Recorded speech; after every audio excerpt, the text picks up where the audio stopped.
Welcome back to channel. ரீசெண்டாக தெலுங்கில் வந்திருக்கிற ஒரு சூப்பரான ஒரு action adventure fantasy drama movie தான் மிராய்.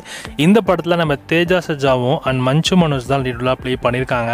அண்ட் படத்தோட தமிழ் டபுள் வெர்ஷனை இப்போ ஒரு வழியை நமக்கு ஜியோ ஹாட் ஸ்டாரில் ஆட் பண்ணிட்டாங்க. படத்தோட தமிழ் டப்பிங்குமே பார்க்குறதுக்கு நல்லா இருக்குது. இந்த படத்தோட ஒன்லைன் ஸ்டோரின்னு எடுத்துக்கிட்டா எம்பரர் அசோகா பற்றி உங்களுக்கு தெரியும். ஸோ அவங்க கிட்டத்தட்ட ஒரு 9 புத்தகங்கள், அதுவும் புனித புத்தகங்கள், அது எல்லாமே வந்து கிரியேட் பண்ணி வச்சுருக்காங்க. ஒவ்வொரு புத்தகமும் ஒவ்வொரு இடத்துல இருக்கும்.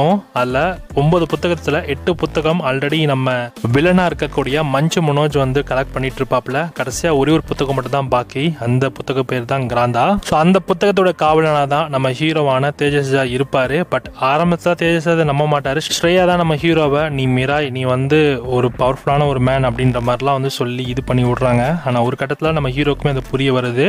ஸோ அந்த புத்தகத்தை அவர் காப்பாற்றினாரா இல்லையா, அந்த வில்லன் அந்த 9வது புத்தகத்தையும் எடுத்த முயற்சிக்க போது. ஸோ ஹீரோவிட்ட ஏற்பட்ட ஆக்ஷன் தரமான சம்பவங்கள் தான் இந்த படத்தோட மிச்ச கதையே. இந்த படம் ஓவராலாக பார்த்தீங்கன்னா நல்ல சூப்பரான ஒரு படம் தான். படத்தோட ஸ்டார்டிங்கில் எடுத்திங்கன்னா ஒரு எப்பிக் ஆக்ஷன் அட்வென்ச்சர் மூவி பார்க்க போகிற ஃபீல்டில் ஸ்டார்டிங்கே வந்து ஸ்டார்ட் பண்ணாங்க. அண்ட் செகண்ட் ஹாஃப் ஃபுல்லாமே பார்த்தீங்கன்னா மித்தாலஜி, ஃபேண்டசி, அட்வென்ச்சர் இந்த மாதிரியான ஒரு கான்செப்ட்லேயே கொண்டு போயிட்டாங்க ஸ்க்ரீன் பிளேயை.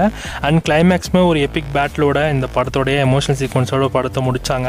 படம் ஓவராலாக பார்க்குறதுக்கு நல்லாவே இருக்குது. ட்ரை பண்ணி பாருங்கள். நிறைய தமிழ் டபுள் ஃபேண்டசி மூவிஸ்லாம் நீங்கள் பார்ப்பீங்கன்னா உங்களுக்கு இந்த படம் கண்டிப்பாக செட் ஆகும். ஜியோ ஹாட் ஸ்டாரில் தமிழ் டப்பிங்கோட இருக்குது.